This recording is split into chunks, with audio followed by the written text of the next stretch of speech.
excited about this talk. We're excited about getting this additional information and just engaging you all again. Hey, welcome, welcome, welcome. Thank you for being here. Thank you for having me. Oh, yes, for sure. So I just want to go over logistics real quick. So we're going to talk to Beto for about an hour. And then for those of you that want to stay afterwards, we're going to leave the group open to allow you guys to continue to chat after that. And so because we want to respect his time and the fact that he was so graciously able to give us an hour of your time, we really appreciate that. We're going to dig deep and you will be on the warm seat. So are you ready? All right, cool. So first of all, I just want to read a little bit about Beto for those of you that didn't have the opportunity. Oh, I hear somebody. Okay. For those of you that didn't have the opportunity to read his bio, I'm going to read a little bit of it so you can understand where he's coming from, so you can formulate your questions. At any time during this chat, please type your questions into the chat box. I will be monitoring that.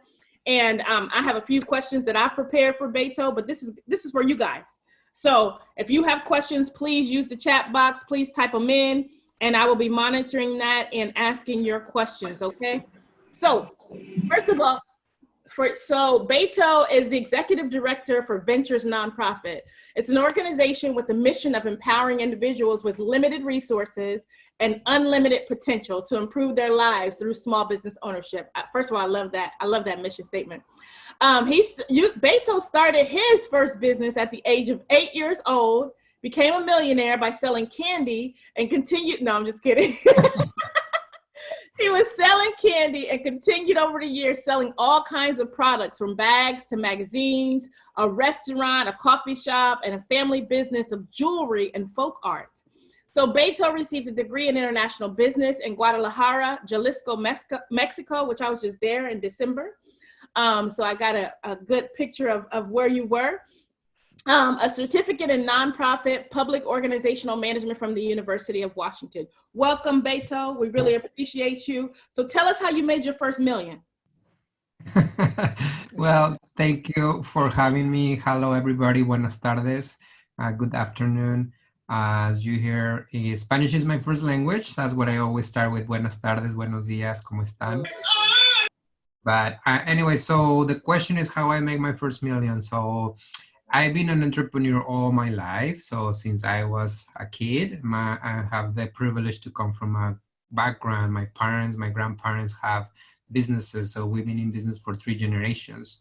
So every time that someone talk about business or like, this person became successful or millionaire or whatever, it's because they were very smart or because they have lucky. It's actually because we have a lot of privileges. So I always start with that and I recognize that. So I had a lot of knowledge through the years because I learned break-even point in business. Break-even point is when you make money at the age of 8 with my candy business, because my mom taught me that. So I always like to share that because I've been in conversations around the kitchen with my grandparents, with my parents, with everybody talks about business and how do you make money. So I came to the United States in 2003, as many immigrants with a lot of dreams and looking for opportunity. That's what we call this country, a country of opportunity. So I came and I left everything behind and I was able to kind of start my business with only $250, selling jewelry at Fremont Sunday Market. And I was a waiter at the same time. I was very diligent about how I save all the money to pay the bills with my waiting tables, but at the same time starting my own business and growing the business. So I opened my first store at Pike Place Market in 2004, a very small little business. That was my first one. And then over the years of that, I opened up to 4 stores. And then I have a lot of jewelry wholesale accounts. And I didn't make my whole million in that process, just to be very honest, because retail is very tough. But I was able to reach the American dream in only 5 years of being sustainable as a business owner and pay all the bills through my business. And I have up to 15 employees, which that was something that made me very proud to provide jobs. So that was my career, and I sold my business 3 years ago. And so I will talk a little bit more about ventures and how my journey changed. But the question was how I make my first million. So that's kind of like a little bit of my journey. I'm still active doing businesses, so I'm not doing retail anymore. I'm more like an angel investor, a coach, but every money that I invest is with sustainability for POC, LGBTQ, immigrant owned, people who doesn't have access to capital or access to services. It's kind of the mission of ventures, but I also do it personally outside. Okay, thank you for that. So you talked a little bit about the entrepreneurship that runs in your family. You talked about being an entrepreneur super early and just having really good money management habits. That's what I heard. I don't know what you guys heard, but that's exactly what I heard. Having really good money management habits, having really good folks that were leading you and guiding you. Can you tell us a little bit about your family, like your economic story? Like, where does that start for you as far back as you can remember? Really, really good question. And yes, I think you hear really well about my little introduction. But yeah, my background is like something that I always talk about. The mission of ventures, we empower individuals with limited resources. So we're trying to use different words than low income. So definitely the word that the government use is low income, but we're trying to just be using more empowering words and more like people, like it's not just like a putting people tax. But my socioeconomics, I grew up in privilege, like upper class Mexican society, which that puts you in whole advantage. So when I share my story, people say, oh my God, you did it in 5 years, everybody can't. And it's like, no, not everybody can do it because I do have all this knowledge and I have all this support. Even when I moved to United States, because I come from a very conservative family in Mexico, and they were not very engaged in my process of being a gay man. So I came to United States and I left everything behind. So now we're very cool, and it's been like 20 years of education. But I talk about my own challenges in my own process, but in socioeconomics, I have a lot of knowledge on how do you manage money, how do you build wealth, how do you utilize education, and how do you invest that to make decisions. I'm not saying that all the decisions that I have made there make money. I have made decisions that give me the opportunity of growth. And Mm-hmm. then something that I always share with the community is like I like to win. uh, I like to learn, win, but I don't lose. And it's a quote from Nelson Mandela. Mm-hmm. Like I don't like the word of failure, or that I just feel like a losing is not a good word. It's just like I learn. That's kind of my process. I love that. You mentioned, and so is everything on the board to talk about? Because I listen really well. And so as I'm listening to you, different questions are coming up for me, more than the questions that I have already prepared. But you said being a Latino, so a person of color and gay, and having family issues with that. So was that like one of your huge challenges when you came here? Like, oh my goodness, I got to cut everybody off and start from scratch, because you said you came from upper middle class. And so did you had to, is that a part of your story? Yeah, I left everything behind. Basically, like my parents didn't want to support me anymore when I decided to come to United States. I was on my own. So all what I shared earlier, it was my own effort, which made me very proud because I didn't get any support. The only support that I got is like the education that I have over the years. And when I came on the age of 22, uh, so I have all this education knowledge, some kind of ways of how do you network, how do you work a room, all those things that many times people don't have access. So I knew all that. So that gave me advantage. Mhm. But then also the challenge of being gay and Latino in Mexico was a big deal. Here was actually not a bad thing because in Seattle, for me, being gay was like I just opened myself and I was able to represent who I am, and I start Advantage. But being a person of color definitely was challenging, and also people will ask you like, "Where are you from?" And I hear an accent. Oh, actually, you're very smart, or like you speak English, things like that, and it's Those pretty. unconscious bias, right? Yes, unconscious bias, and like sometimes people don't do it to hurt your feelings, but it's like part of the work that we do as a community on and develop diversity, equity, and inclusion. But yeah, and one of the challenges also that I had that I was undocumented for 5 years. So I Oh, came with a tourist visa. That was another privilege. I came on an airplane, came with my visa, but I overstayed my visa. I became undocumented for 5 years. wow. So I was not able to go back to Mexico or travel anywhere.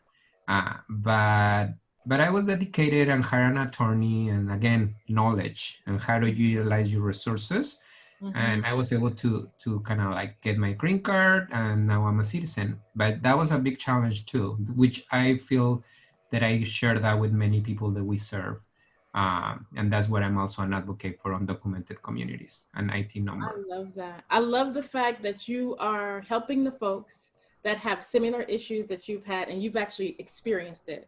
To me, that speaks volumes because a lot of folks, especially in different cultures, of course, we know this, different people of color, different cultures that they're in, there's always that trust factor.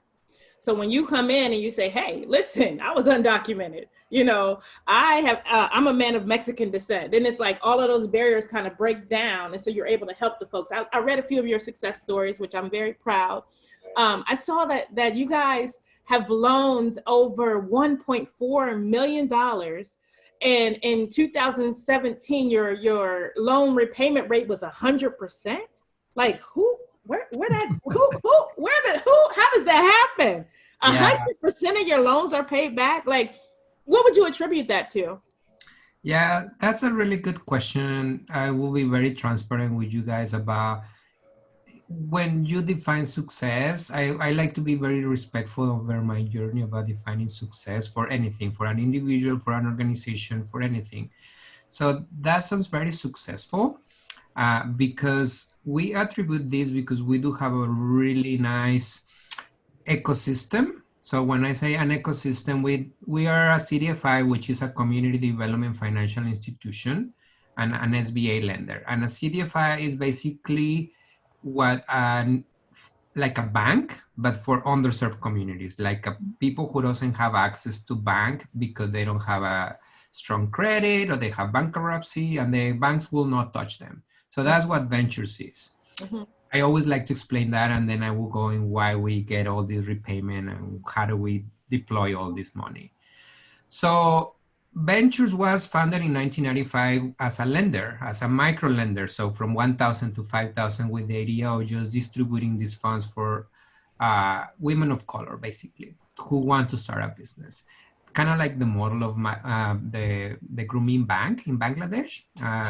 Dr. Janus, who is the founder of the Grooming Bank, I don't know if you ever knew about that, but if you are into socioeconomics or microeconomics, I will highly, and I will put some of those links if you want when I have a moment to put it on the chat. Mm-hmm. But so that's the model that our founder Peter Rose came to United States and he implemented, and we started giving the money. But we were not successful because we just deploying the money, but we were not giving any guidance. And in countries like they are undeveloped, it's easier to start a business. It's easier to navigate a system because it's not a lot of regulations. In the United States, you have a lot of regulations. You have a lot of competitors, especially people of color or underserved communities don't know how to navigate those systems. So the success that we have with our loan portfolio is because we create a model that we are not a lending organization. We are a training lead organization. So Mm. we are very heavy on technical assistance, training, coaching, mentoring, access to markets, incubation, and we do a lot of that.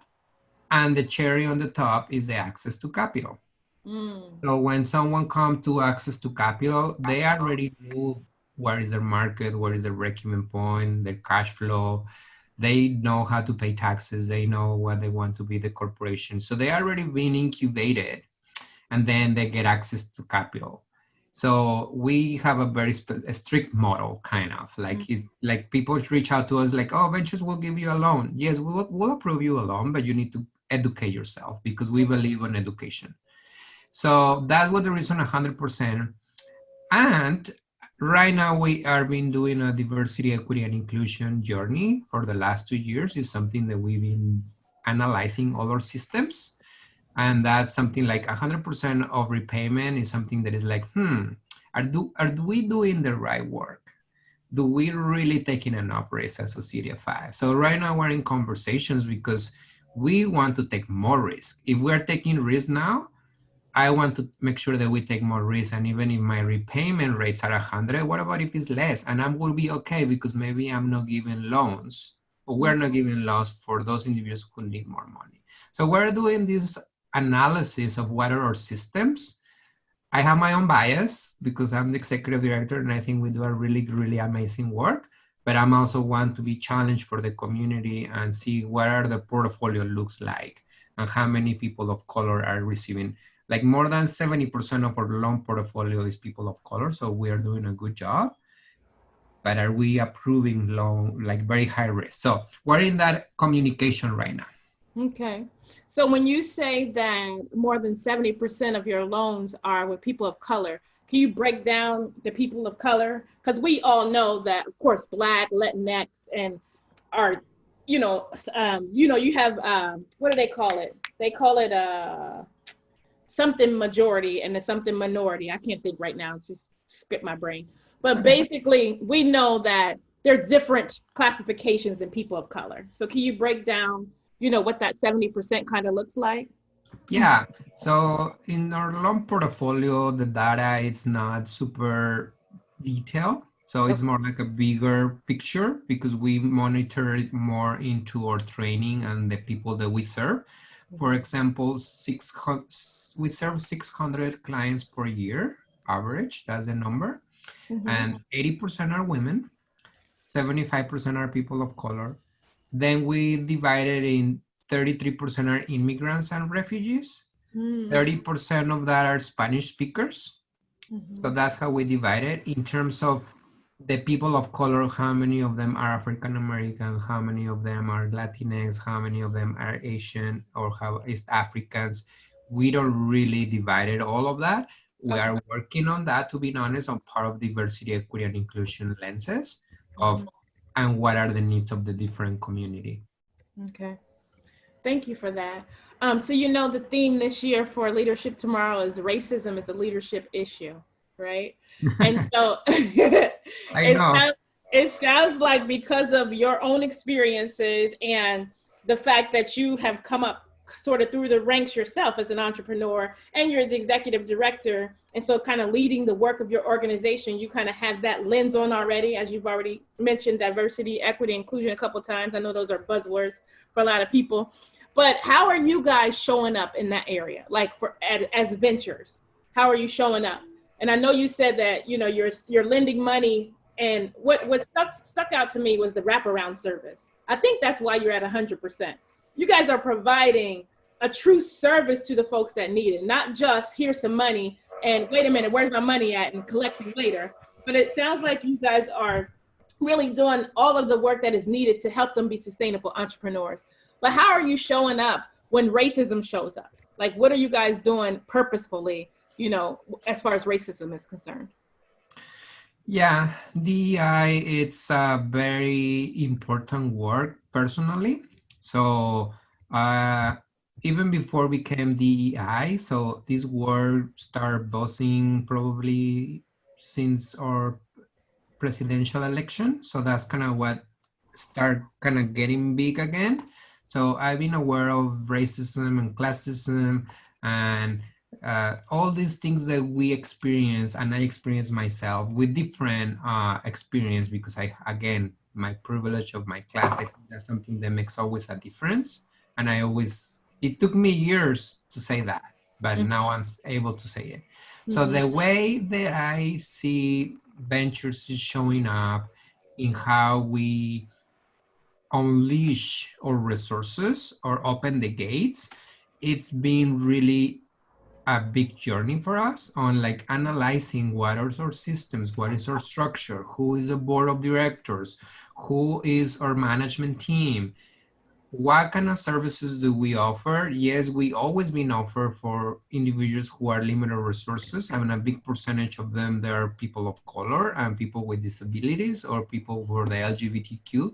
Yes, we already been doing this work, but is our model empowering them uh, with a model that help them to really move out of that and being recognizing who they are, or we are paternalizing and we are telling them what to do, and then we're saying we are the ones who telling you. So a few years ago, the whole team on coaches and mentors get certified by co-active coaching. And co-active coaching is like, we don't tell our clients what to do. We just ask powerful questions and they come with the solution. And that's one of the things that we feel very proud, because our clients show up with their own intelligence and with their own successes and with their own answers. So that's one thing. Other thing is like really analyzing our systems. What are our systems looks like? So we are the only CDFI in the entire Washington state that provide English program and Spanish program. And the Spanish program is culturally appropriate. So I'm the founder. So that's how everything started for me, Adventures. So I found this program 12 years ago. Okay. So even before we call it DEI, when I read about an inclusive leader and then I say, oh, you know, I feel that I've been an inclusive leader. I feel like I've been creating these programs of these resources to serve the people who need it the most. Like, how about like we challenge the community and philanthropy or foundations to say, you know, I need your money to give these loans to undocumented, like 18. And I'm talking about a foundation that is very conservative and having those conversations. So of like, okay, I don't want to burn the bridge because I want $100,000 for the organization. Yeah. But at the same time, my job and Venture's job is to tell this foundation to say, hey, you need to invest on the ones who need it the most. Yeah. And that's just one example. That's how we show up. And I'm talking in behalf of Ventures and our clients, but my goal is that all my team show up like I'm showing up. And then giving them the tools, even that is hard for them, because for some of them it's hard. And it's like, even like when we talk about DEI or when we go to our day training, we have like every quarter we have a training on DEI for the last 2 years, making progress and doing changes. At the beginning, it was like awkward. Everybody was like this. And it's normal. And it's like, it's uncomfortable. It's not easy. It's a journey and everybody's in a different space. I'm sharing with all of you, you probably hear this, because I'm not saying the Ventures is finished. I don't think it's going to finish. Right. It's going to be a journey, but I feel very proud of the progress. And also when I hear my team, people who were like this 2 years ago, now are like, oh, now I get it. Why do we need to use pronouns? Or now I get it why we are doing this. And they start being allies, especially if they are not people of color. And that's like a ding, ding, ding, ding, ding, like we are making progress as a society. So I don't know that I can keep going about this topic. No, that's great. I mean, that's perfect. One of the participants said that it's great to see the commitment to diversity and equity. She wants to know, I think she's going back to the 70% number. She says, how do you determine those percentages and what's the driver for those percentages? So if I understand the question, how do we determine them means like, how do we calculate data? So how do we? I'm not 1,000% sure. So Jenny, can you unmute yourself and kind of clarify your question, please? Yeah, sure. I was just curious to know, you came up with these percentages about the folks who you're giving the grants to. And I'm just curious, like, how do you go about like deciding what percentage is like the right amount for that particular demographic? Well, it's based as how our clients come to us. So we are not making the decision of like, okay, we decided 20% of our budget is going to go for the Latinx community. It's not how we do it. It comes more like, a lot of the work that we do is like a word of mouth, and our clients come to us. And it's been, for example, with the Latinx program, when I started, we have a $10,000 budget. So that was my budget and how I found it. And today is like more than $400,000, and our budget is $2.2 million. So, and still, like, we still a lot of the process of continue growing it. So I don't know if that answered your question. I want to be very mindful of how do I answer this question. It's like we don't determine it as a part of a strategic planning. It's part of the DEI of analyzing what are the needs. Like, for example, right now, people are saying, why you are not serving East African or Southeast Asian, or how you are going to determine it. So it's a big conversation right now for the next 5-year strategic planning with our board about maybe if that $2.2 million budget that we have, and we start kind of being more intentional about how do we distribute the funds and create a new program to serve the people who need it the most. So we've been doing it more organically based on people come to us, but we have not been like, okay, I think that's where your question come from. Yeah, I see her shaking her head, so it looks like you answered it. If there's any more questions, guys, feel free to type your questions into the chat box at any time. I'm monitoring that, and I have Amber in back, and she's going to be monitoring that as well. And she said, yes, thank you. You answered her question. So Marcus said, hello, I made you on the LGBT commission reception. Yeah, hello. Yeah. Yes, definitely. Do your shout outs. I see that. I like it. I'm reading it. I'm reading it. I'm just, I cannot type and talk at the same time. I'm not so right. Rachel asked the question, and this is exactly where I was going. So thank you, Rachel, for just pushing me there quicker. Yeah. What shifts have you made in your strategy? What are you so upset about?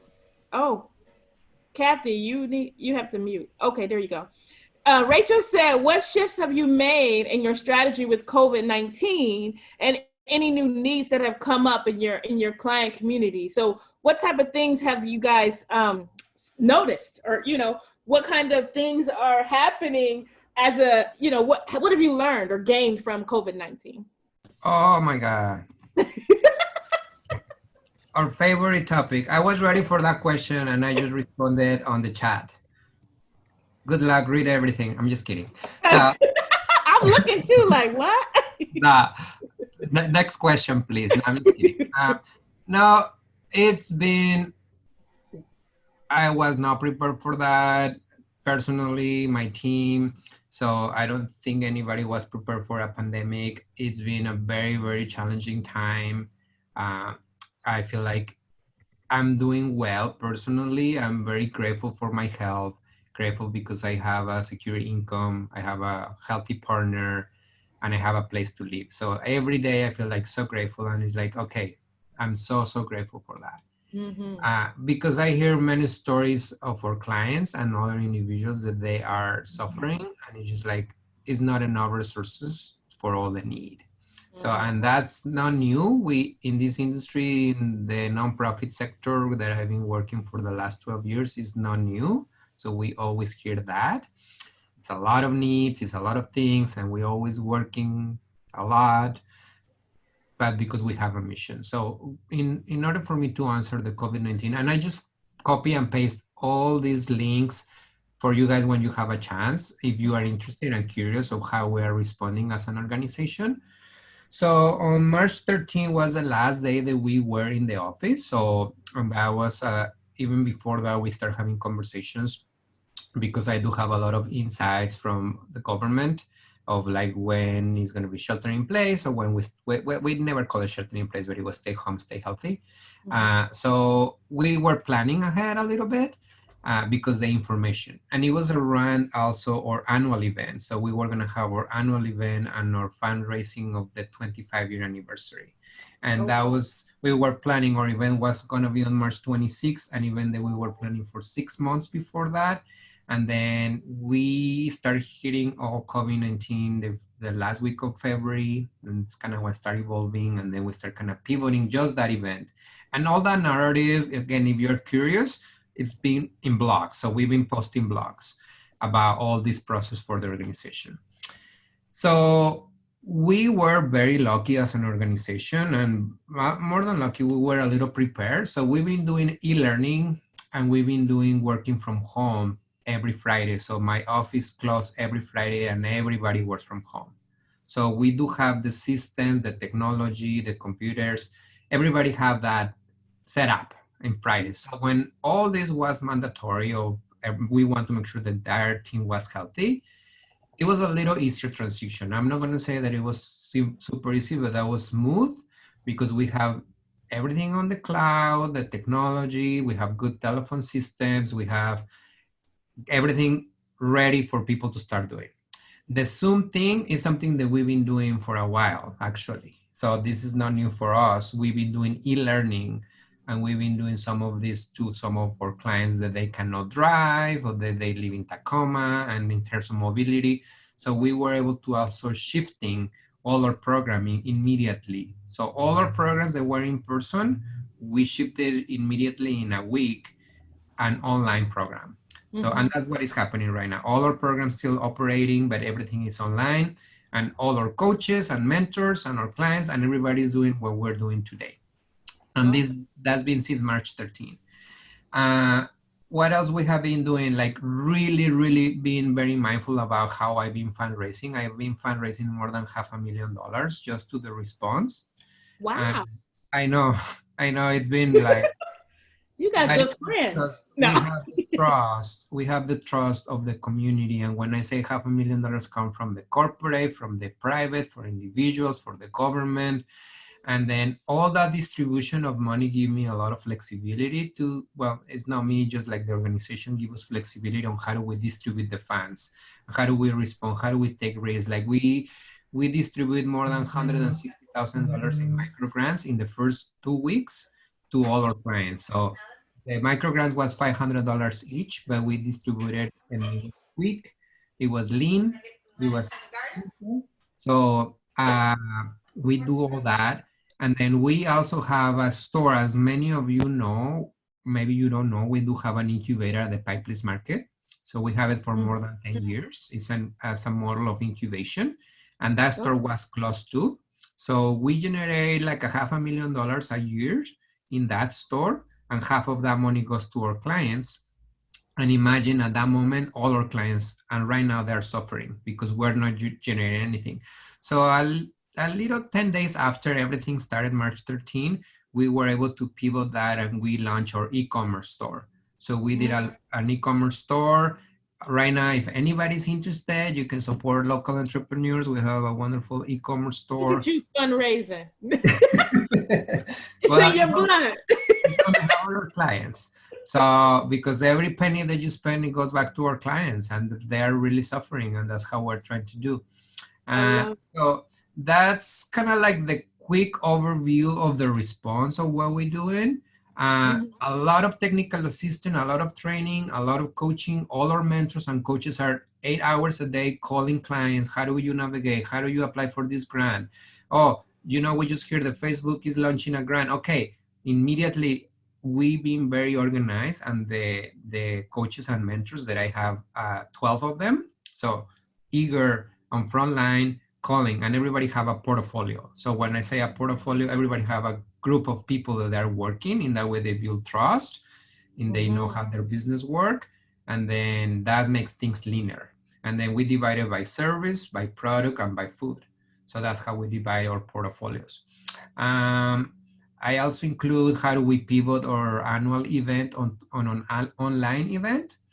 And actually, we made more money than the money that we was gonna make in person, which was very, because we didn't spend any money.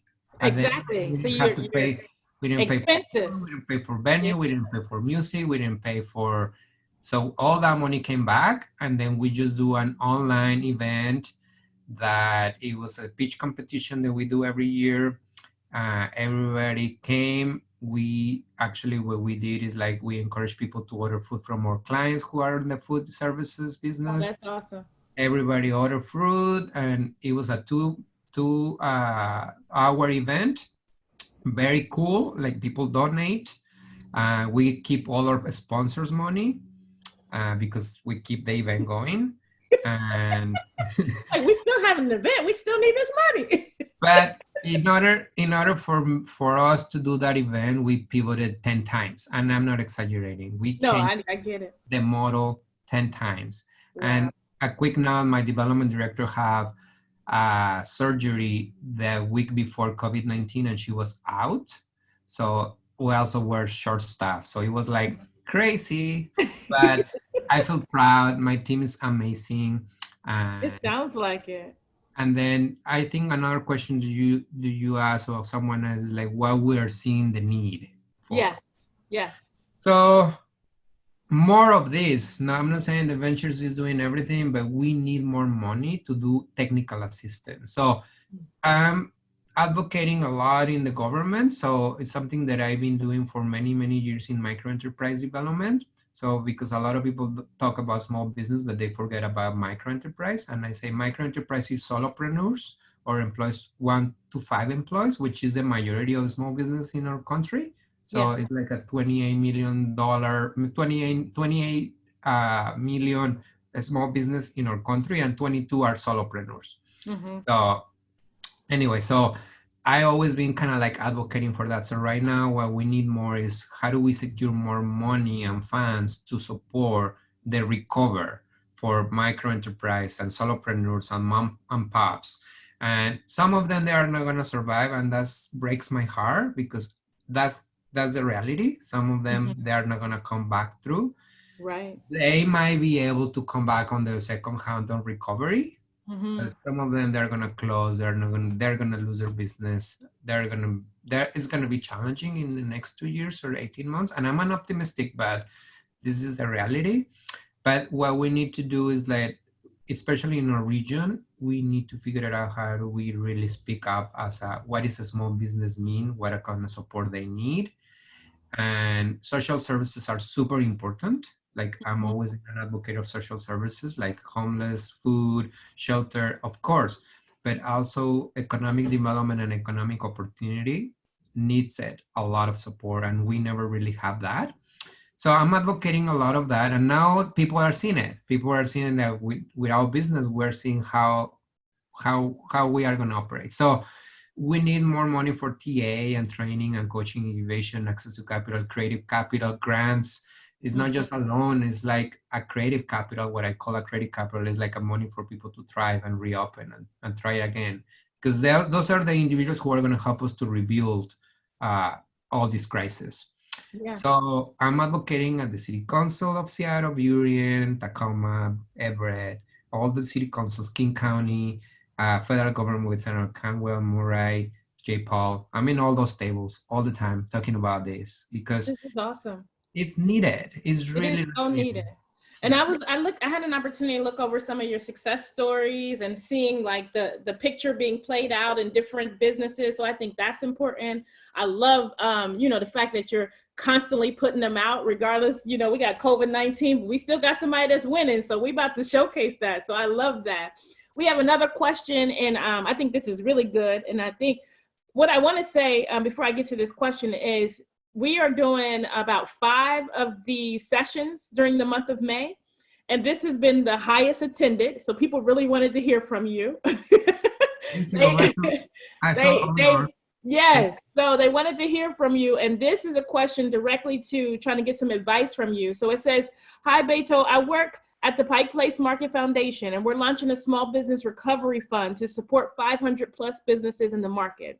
Since Venture operates a store in the market, I'm wondering, in addition to the financial support our fund will provide, what kind of additional support will be best to help these businesses to adapt to their current reality and come out of this stronger in the future? And then additionally, what recommendations do you have to make sure that they're distributing their funds equitably when they receive them?" Great question, Patricia. I know Lillian very well. And I've been a supporter of the foundation for a while. So I think this is like a really, really great question because it's not just giving the capital or the microloan or the micro grant.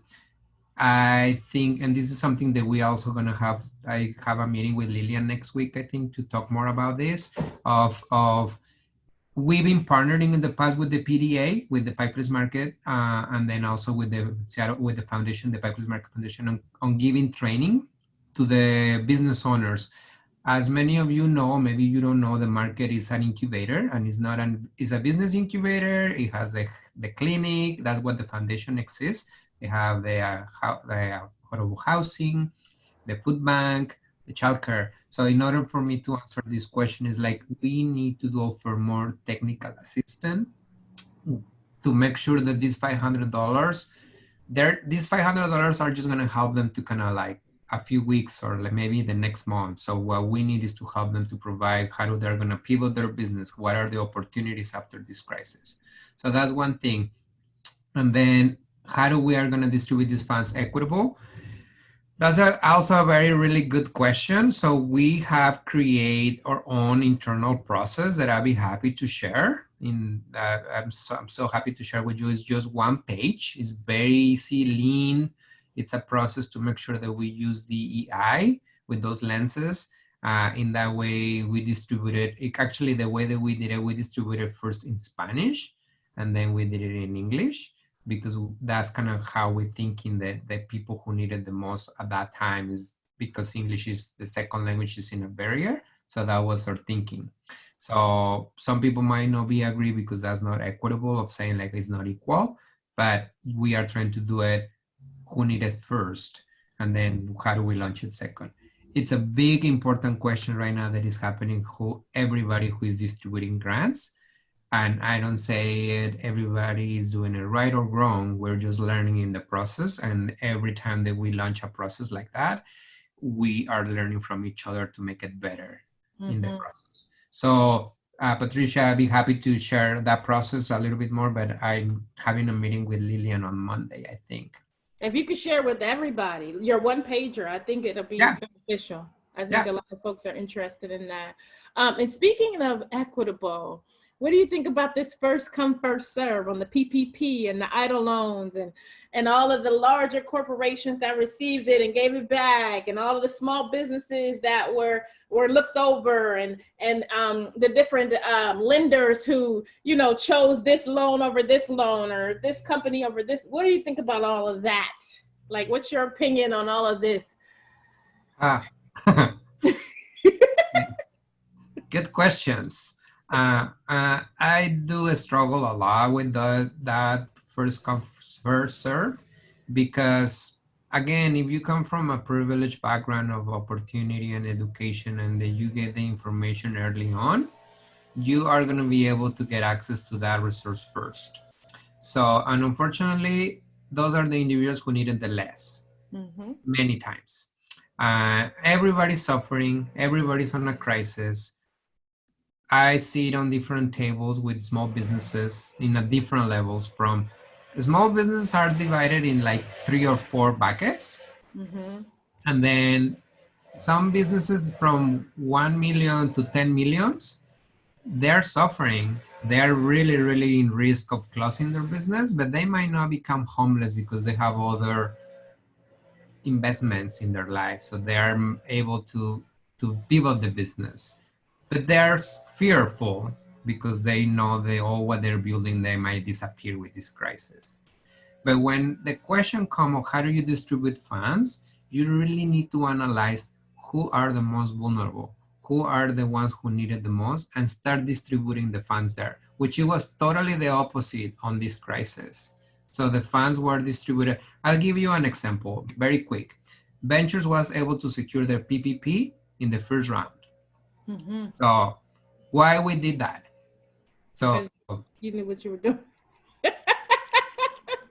Because even before the announcement, I already knew what I already saw, because I was sitting on the round table of the people who were putting this together. And then they've been asking me. So it's pretty challenging. It's like, yes, ventures apply for it. We need it. We definitely need it. We needed to keep it our payroll. And I'm very transparent with this. And I say that to all our government officials. But I struggle because I say, what about those who really need those PPP to survive? So, and we saw that with many other organizations who got the money, like the Chris and Roots. I don't know if you read that, the restaurant, Yes. and then Ruth, Chris, Harvard, and then yeah, all also these the bigger ones. that they were on the news. So I don't know if I answer your question. It's a You big answered it. conversation, You but for definitely me, answered. it's how do you distribute? And I think Jenny started that kind of question early on about how do we distribute our funds or how do we create.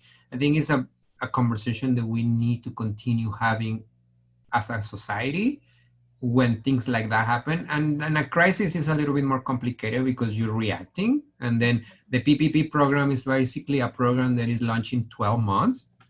So it's a program that is created in 12 months and they created in 2 weeks. So Yeah. I'm just gonna say that SBA did the best that they could, or I don't know. And I'm not gonna talk good things That's about them. actually the Treasury Department. It's not even them because they're getting this stuff secondhand too. So I'm on some of those conversations where I'm like, wait, y'all didn't know this was happening? Oh, okay. One thing I heard recently that will never ever leave me is a couple definitions of diversity, equity, and inclusion. She said diversity is being invited to the party. Inclusion is being asked to dance, but equity is being a part of the committee that planned the party. Are you going to Yeah. have the music that I like? Are you going to have vegan options because I'm a vegan? Are you going to have, what should I wear? Or what's the theme? So I love when she said that because I'm thinking everybody feel like they're checking off these boxes like, oh, we're diverse and we've included people, but is it really equitable? Have you invited these same folks who need it the most to the table when you start making those decisions? So that will never leave me because I get tired of hearing DEI just tossed around, so freely by everybody. And I'm like, we don't all have the same definition of that, or we don't all understand that equally, so that will stick with me forever. So I have another question for you, or unless And you want to comment. just one thing about that. I appreciate that comment. And I also want to say that at least in my journey, in the work that I do, I see that we making some progress because before I remember it was just me on the table talking about that. And I was the only brown guy who have an accent on the table. And now I start seeing more. So I Good. start seeing our leaders, some of our leaders are being really understanding and inviting more of what you're saying. It's just not just to sit, it's to plan. And Yes. then when people recognize if it's not Beto, if it's not this person, Laura, if it's like people who are instrumental in our communities of color in the table, we cannot make the decision, and that's very powerful, and our governor has done that for us, and I feel very, very grateful for that because he have done some of that work. I like that. And I appreciate you actually saying that because you're at a lot of tables that some of us are not. So thank you for making us aware that there is change happening, even if it may be slow or Slowly. incremental, it's happening. So thank you for sharing that. Another question in the group right now in the chat is your organization creating new services or products to support the recovery phase? Yes, we actually are pivoting a little bit more on definitely, how do you get access to more creative capital? So we are pivoting on before we were lending money. So we will continue doing an SBA lender and we will continue doing all these things that we lend. We're pivoting onto the exploration. What would I look like to do micro grants? So like with the response that we did, but more of that. And that's a big, bold decision that half of my board is saying, yes, go for it. And the other half is not. So, because it's basically giving money. Yeah. It's not, it's like how we're going to be sustainable. And it's like, Yeah. I want to give the money. I want to like distribute it. It's just like how I'm going to get more of that. So that's one of the things that we're doing. We are doing an expansion to Snohomish County. So, and this was before COVID-19, but this is something that also very intentional. We do an analysis of what we serve all the south end, and we've been serving a little bit of the north, but not really with a lot of intentionality. So one of the most, the highest poverty percentages in the north are in Everett Casino Road. So we do that analysis, and then we're opening an office there. And then it's also in collaborations of Madres of Casino Road, with it's a community center with access to commercial kitchen, office space, and it's like a community. So we're expanding there. And then we are actually applying to a grant for $800,000 right now for the HHS to do that expansion for 3 years. And then that is like just continue helping us with operation. So another thing that we're just doing is like, even after COVID-19, we are gonna go back to normal, and the new normal is not gonna be what it was before. So we are adapting and incorporating everything that we do into the digital world. If we were doing it before, right now we're doing a very specific analysis of what do that looks like, how it's equitable, how people who doesn't have computer are gonna access to that, if they have a phone, how they're gonna be trained. So we are in a big conversation, and we're very quickly right now. My program team and my program director is doing a very good analysis. His name is Jose Vasquez, and he's doing amazing work. And he is doing analysis with his team about, yes, we might probably gonna come back one day, and we will have room A and B on the 2100 building, which is on the Rainier Valley. And we might probably gonna have our meetings again there. But what about we will continue utilizing these systems in more broader, and even we were doing before, but in a much better way. So exploring, and I don't know if Zoom will be the right answer, or we will have to create a platform for us, or maybe it's a system that already exists. So anyway, so that's some of the things that we're doing. That's great. We have about 8 minutes. I thought we had 10 minutes. We have about 8 minutes. I have a zillion more questions, and I will maybe ask you another one at the end. But before I ask you any more questions, is there anything that you want us to know that maybe has not come out yet, that's very important, that's maybe burning in your chest that you got to get out, you know, that I haven't asked or nobody else has asked? Is there anything that you wanted to talk about on this call, make sure that we're aware of?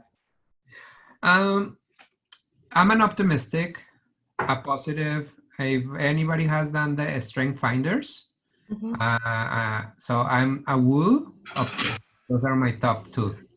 So and an influencer is my third one. So for those who understand the language, they will understand where I come from. I always show up that way, and then I come from an abundance mind, and then for me, this is an opportunity for us to evolve as a society, to be better, to use this moment of crisis and how we are being more empathetic and more like serving each other to create a new society. And that's how I'm showing up every day. Like, I'm just like trying to say, yes, it's crisis, yes, it's suffering. People are I see some woos here too. Yes, some woos. I was like, okay, go woos. Yes. So I wanna end with that, because it's so important right now that we show up the best that we can. I know it's challenging. We are hearing very bad stories. It's been days that I feel like, why I'm doing this work, I'm just losing hope, even that I'm a woo and I'm optimistic. But I just want to end with that, because it's so important as leaders in the community. And Leadership of Tomorrow is a great program, and I know that it's developing and helping and growing new leaders in our community, or leaders that they are already there, but they give it more tools. So I welcome everybody that this is an opportunity. In 2008, when the economy crashed, and then I was doing very well with my business, I didn't tell you that, but it was very challenging. I have to see the opportunity, but by 2010 is when I make more money than ever, because I saw that opportunity.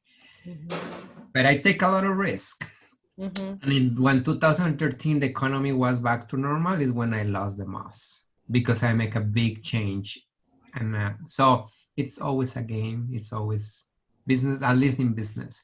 So I will that's what I welcome everybody to think about it. And if you are going through a difficult time right now, they say, oh, he's so optimistic, I've been in trouble because of that, and I want to be respectful. People feel like right now that they are in a challenging time. I hear you, and I'm also here for you if you need someone to listen to you. Because I'm not trying to come to say things are going to be right, because they are not right. They are difficult, but also it's time and opportunity. Thank you so much. I want to end with more than just that optimism. I read through some of your success stories on your website.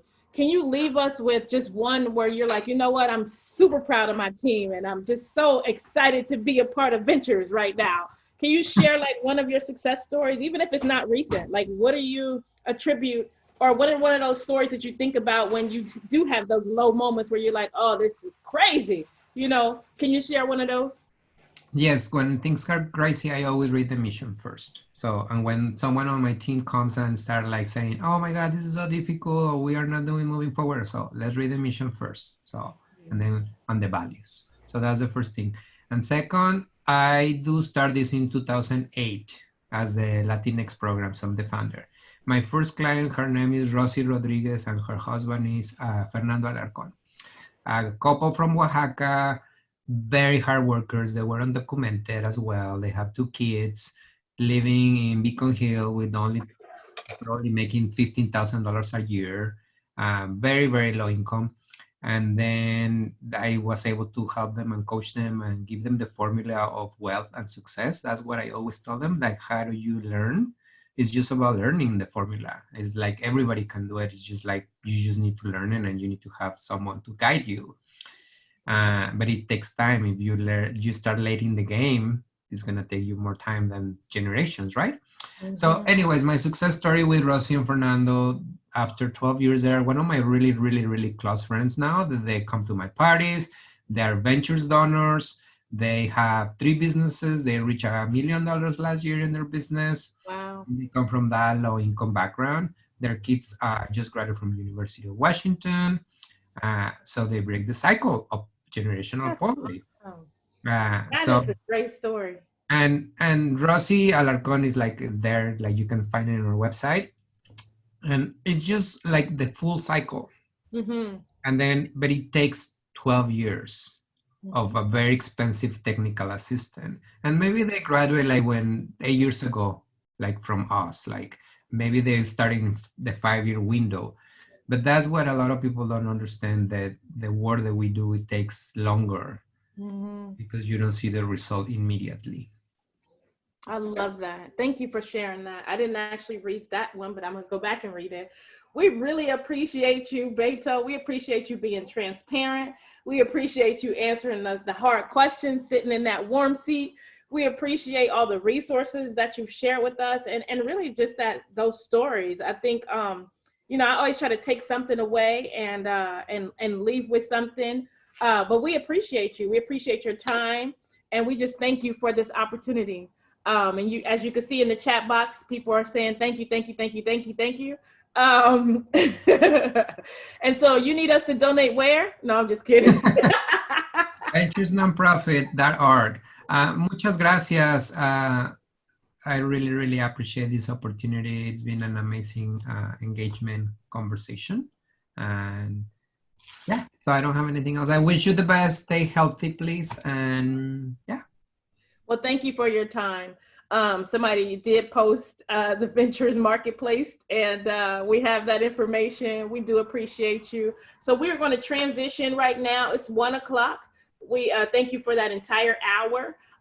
And we're going to transition. If anybody's not a part of LT 2020 class, we just ask that you go ahead and log off and join us for the next conversation. And for all of LT 2020, we're just going to take like a 2-minute break before we get back into our conversation. All right. So thank you, guys. Thank you. See you later. Thank you. Bye.